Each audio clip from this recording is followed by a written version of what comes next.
Okay, first some facts, yeah? Road accidents, Kenya has one of the worst road accident records on the planet.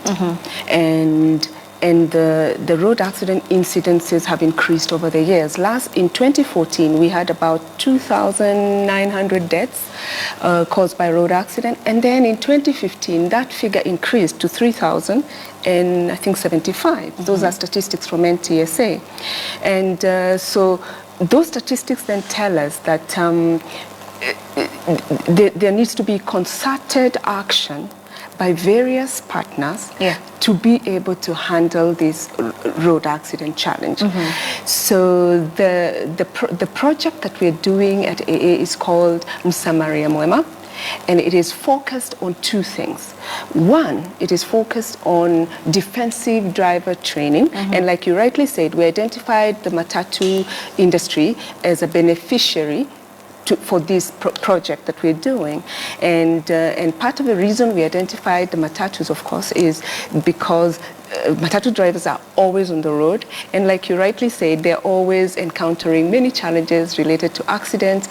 Sometimes they cause them, and sometimes they encounter accidents on the road. All right, so but do you get the feeling that we are now having unqualified drivers on our roads? Exactly, and this is why then we thought that we will do a project or engage in a project where we train the Matatu industry drivers on defensive driver training. Now, defensive driver training is basically about mastering the language of the road. That we want Matatu drivers to engage deeply into road safety and into traffic rules in order for them to understand and master the language of the road so that they're able then to prevent these accidents. That's the purpose of the campaign, defensive driver training. And then should there be an accident, remember we're trying to prevent accidents, but should they then be involved in an accident or encounter an accident, because they're always on the road, Matatu drivers, and they always encounter these accidents, whether they have caused them or they have found them. Statistics also show that 57% of road crash deaths are caused by manhandling at the point of accident. And so we felt, because Matatu drivers are always on the road, if we skill them fast on how do you prevent accidents through defensive driver training, and if we partnered with a partner, and in this case we partnered with St. John Ambulance, to build first aid skills so that that golden hour when they encounter someone that has been involved in an accident, we're able to save lives. Because, like I said, 57% of the people that are dying because of manhandling at that golden hour before the ambulance arrives or before they get to hospital. So that's how we're tackling the challenge of road safety on the road. Okay, so 57%. Are you doing this on a free basis, or do they actually have to pay for this kind of training that you're giving them? This project is a project that we are partnering with FIA. FIA is International Federation d'Automobile. It's an international association that AA Kenya is a member of. And so AA, after we had a look at NTSA statistics for last year, we realized that we needed to start this project and we needed to seek funding. So we got funding from FIA to actually pilot this project to see whether we can have an impact and reduce road accidents. So the project is funded by FIA, and AA Kenya is executing the defensive driver training element of it, and St. John is executing the first aid element of it, and the beneficiaries is the Matatu Owners Association, who are of course organized in comprehensive circles, and so they were a good partner to work with, and they were very interested in, of course, skilling and upgrading the road safety information and knowledge for their drivers. So we're working with them as a beneficiary. So no, they're not paying. One would actually argue that why do they need training when in the first place, for them to be on the roads, they need to have gone through some sort of driving school. So a lot of people, we ask the question actually saying, you know, they should be jailed. They shouldn't be trained, because training them doesn't mean they're not still going to drive recklessly. Well, Statistics, again, we look at NTSA. NTSA has an amazing, data of statistics, and, they collect this over time. Yeah. And statistics are telling us that 90% of the reason for road accidents is human error. Human error then means, if we dig a little deeper, we find it is a gap in knowledge. And knowledge, we mean the highway code and the traffic rules. Yeah. And then the other gap is related to your attitude and behavior when on the road. So in fact, defensive driver training tackles those very critical issues. It tackles that understanding of the highway code, traffic rules, but most importantly, attitude and behavior change, so that when they are on the road, they have a slightly better attitude. We don't have the overtaking that we see, unnecessary overtaking, the jumping of queues, the turning before they signal, the picking passengers at the wrong places. This is why I said initially, if we can all read from the same page, master the language of the road, and then inbuild what we call in defensive driving an adult attitude as opposed to a child attitude. So what you're now focusing on is that maybe the Matatu industry has a bit of that child attitude. Me first, I have to go fast, it's always about me. Because time is money. Time is money. So when we do defensive driver training, we then engage the other element, build capacity, build the knowledge, get them to understand the language of the road, and to change that attitude. So they start behaving a little more like adults, a little more give way, no matter what, a little more patient when you're stuck on traffic. All those elements are tackled in the defensive driver training course. So we do hope that with that language of the road understood by this very critical workforce, because they're a critical workforce, they take us to work every day.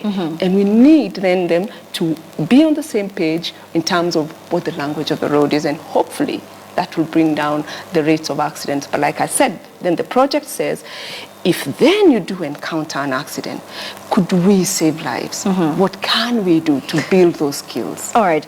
If we are to quantify just what kind of workforce we are losing to these road accidents, how would you put it for anybody who is watching us right now? Out of the 3,775 people that we lost in 2015, over 80% were between the age of 25 and 40. That, like you rightly said earlier, is the most active workforce. And so when an accident happens, everyone actually is a loser. Everyone suffers. The self, because I will be in hospital for many days, possibly. The economic downturn of it is the medical bills are very high. We all have families and friends who have called upon us to changa, so that we can pay these medical bills. So the economic impact is mind-boggling in terms of all of us. Everyone suffers. You suffer, your family suffer. Sometimes you're losing breadwinners at a very young age. And then we're also talking about Vision 2030. We need this workforce to be able to realize Vision 2030. And so the impact of road accidents has a grave impact on even the realization of our own Vision 2030.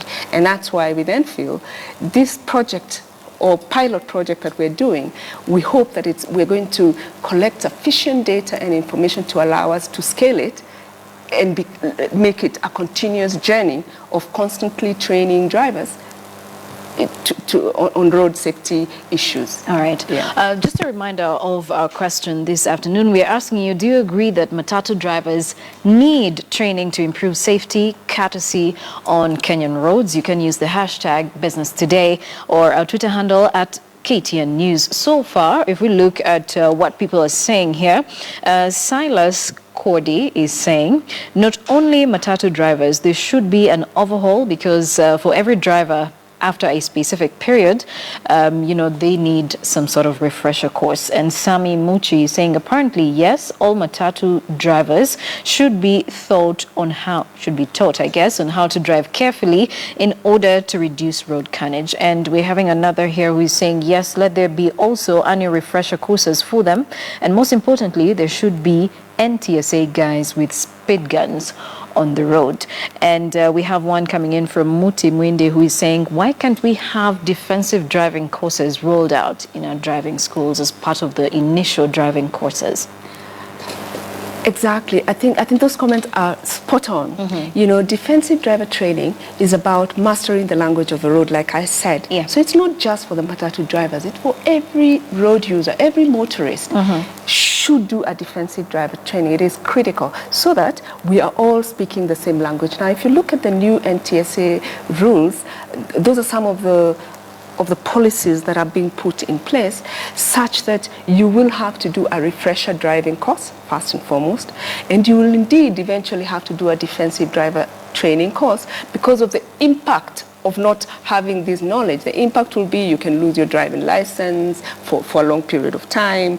Your insurance will be a little higher than the person who hasn't gotten an accident record. So once NTSA inbuilds all those policies, defensive driver training will be the key so that everybody then speaks from the same language. But at the moment, our project is focused on the Matatu drivers because they're driving our workforce home. When a Matatu crashes, so many people die or so many people are injured. Right. So they are critical for us to first focus this pilot project on. Indeed. But let's also talk about the driving schools that we have in the country today. You know, a lot has been said about how, you know, they would actually just pass out one of their students or driving students, you know, even without them knowing exactly how to, you know, read the traffic rules, for instance. And that actually begs the question of, is it more about the fact that it's a profit-making business, or is it about ensuring that we have road safety on our roads? It is indeed about ensuring we have road safety on our roads. And this is why the new NTSA curriculum is going to have a huge impact in the schools that deliver driving school to the public, because and I want to say, for example, at the AA Kenya, our driving school has been around for over 40 years, and we don't compromise. We actually give 30 driving school lessons. Regardless, as long as you do not have a driving license, you will do 30 lessons, and there's no compromise to that. And that then begs that question that you're asking. Should we be doing it in the way maybe some driving schools do it? No. And once the NTSA rules come into play, we're all then going to be on the same page, because it's going to be a requirement that you first do your theory lessons, which are, I think we have 40 lessons in that curriculum. 20 of them are theory, so that you can understand the highway code and the traffic rules in a theory way. You'll have to do an exam. And once you've passed your theory exam, you then go onto the road. So indeed, the times are coming when everybody comes on board and trains the way we do train at AA. All right. Yeah. And finally, who should and who shouldn't do defensive driving lessons? Like I said earlier, defensive driving lessons is for everyone. And of course, initially, when you're initially learning how to drive, the critical skills are very important, just understanding the highway code and understanding how to drive on our highways. But once you're done with that, it is critical to then go in depth into understanding, in order for those attitude changes that we're talking about. Those conversations are not held when you're first learning how to drive. They're held when you go into a deeper defensive driver course. And in fact, the law says you should do 30 hours of defensive driver training before you qualify as a defensive driver. So 30 hours, those are quite many days. And so you'll then, as an initial driver, will have done 40 hours of training to learn how to drive and to get your driving license. Then you come in and you do 30 hours of defensive driver training. So with that, I believe our roads will be safe, if we're all on that page. Well, there are some people who last went to driver school, I guess maybe a decade ago. And today we've had our bypasses upgraded and all that is going on around the country. So how often do you recommend that people do refresher courses? Very briefly. Actually, I think the new laws are saying that people will have to do refresher driving courses every 3 years. And some of the corporates that we work with, because we train corporates that have large fleets, they usually will send in their drivers every 3 years just to do that refresher, to recall again the highway code, the road safety things that you have learned in. So 3 years really technically is what in fact the requirement will be when the NTSA rules kick in. All right. Well, and I'm sure even you've been driving. You feel after... I have been driving. What do you feel? I just feel like maybe I need to get acquainted with some of the road rules, you know, especially with the new construction and grading of highways. Exactly. Yes. So yes, it is. I guess it is something that every driver needs to do. Yeah. Well, thank you so much, Ruth. We do appreciate the time taken to talk to us about, you know, the Matatus and road safety and that campaign that they're going to be carrying out as well in partnership with St. John's Ambulance to carry out some first aid training as well to all the Matatu drivers. I'm sure you also need that kind of training. We'll now take a short break. We'll be back with more. Don't go too far.